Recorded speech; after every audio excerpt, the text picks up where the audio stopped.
ನಮಸ್ಕಾರ ವೀಕ್ಷಕರೇ, ಮತ್ತೊಂದು ವಿಡಿಯೋಗೆ ಸ್ವಾಗತ. ಈಗ ತಾನೇ ಕಲರ್ಸ್ ಕನ್ನಡದಲ್ಲಿ ಮತ್ತೊಂದು ಧಾರಾವಾಹಿ ಶುರುವಾಗ್ತಿದೆ, ಅಗ್ನಿಸಾಕ್ಷಿ. ಅಗ್ನಿಸಾಕ್ಷಿಯನ್ನು ಹೆಸರು ಹಳೆಯದಾಗಿರ್ಬೋದು, ಆದರೆ ಕತೆ ಮಾತ್ರ ಹೊಸದು ಅಂತ ಹೇಳ್ಬೋದು. ಇನ್ನು ಈ ಧಾರಾವಾಹಿಯಲ್ಲಿ ಸಮಂತ್ ಗೌಡ ಅವರು ನಾಯಕರಾಗಿ ಅಭಿನಯಿಸ್ತಿದ್ದಾರೆ. ಇವ್ರನ್ನ ನೀವು ಹಳೆಯ ಧಾರಾವಾಹಿಗಳಲ್ಲಿ ಕೂಡ ನೋಡಿರ್ತೀರಾ, ಲಕ್ಷ್ಮೀ ಬರಮ್ಮದಲ್ಲಿ.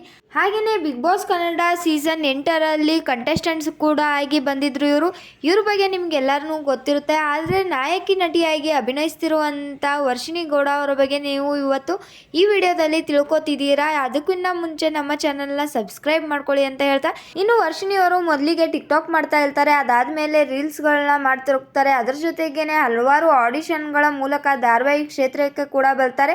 ಇವರು ಮೊದಲಿಗೆ ಬೃಂದಾವನ ಅನ್ನೋ ಕನ್ನಡ ಸೀರಿಯಲ್ ಅಲ್ಲಿ ಕೂಡ ಆಕ್ಟ್ ಮಾಡಿರ್ತಾರೆ, ಆದರೆ ಸೈಡ್ ರೋಲ್ ಅಲ್ಲಿ ಇರ್ತಾರೆ. ಅದ್ರ ಜೊತೆಗೇನೆ ಜಯಮ್ ಅನ್ನೋ ತೆಲುಗು ಒಂದು ಧಾರಾವಾಹಿನಲ್ಲಿ ನಾಯಕಿ ನಟಿಯಾಗಿ ಯಶಸ್ವಿಯನ್ನ ಕೂಡ ಕಾಣ್ತಾರೆ.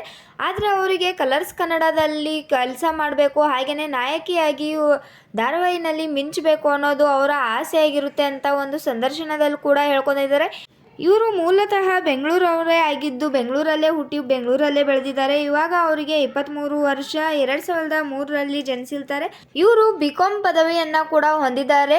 ಇದಷ್ಟೇ ಅಲ್ಲದೆ ಮಾಡೆಲ್ ಆಗಿ ಕೂಡ ಕೆಲಸವನ್ನ ಮಾಡಿದ್ದಾರೆ. ಇದ್ರ ಜೊತೆಗೆ ರವಿಚಂದ್ರ ಅವರು ಆಕ್ಟ್ ಮಾಡಿದಂತ ಐ ಆಮ್ ಗಾಡ್ ಸಿನಿಮಾದಲ್ಲೂ ಕೂಡ ನಟನೆಯನ್ನ ಮಾಡಿದ್ದಾರೆ. ಇವಾಗ ಅಗ್ನಿಸಾಕ್ಷಿ ಅನ್ನೋ ಕನ್ನಡ ಸೀರಿಯಲ್ ಅಲ್ಲಿ ಸಾಕ್ಷಿ ಅನ್ನೋ ಪಾತ್ರನ ನಿಭಾಯಿಸ್ತಾ ಇದ್ದಾರೆ. ಇದು ಮಧ್ಯಮ ವರ್ಗದ ಒಂದು ಹುಡುಗಿಯ ಲೈಫ್ ಸ್ಟೋರಿ ಆಗಿರುತ್ತೆ. ಅಪ್ಪ ಅಮ್ಮನ್ನ ಕಳೆದುಕೊಂಡಿರುವಂತ ಹುಡುಗಿಯು ತಮ್ಮ ಫ್ಯಾಮಿಲಿನ ಹೇಗೆ ನಿಭಾಯಿಸ್ಕೊಂಡು ಹೋಗ್ತಾಳೆ ಅನ್ನೋ ಅಂತ ಸೀರಿಯಲ್ ಇದಾಗಿದೆ.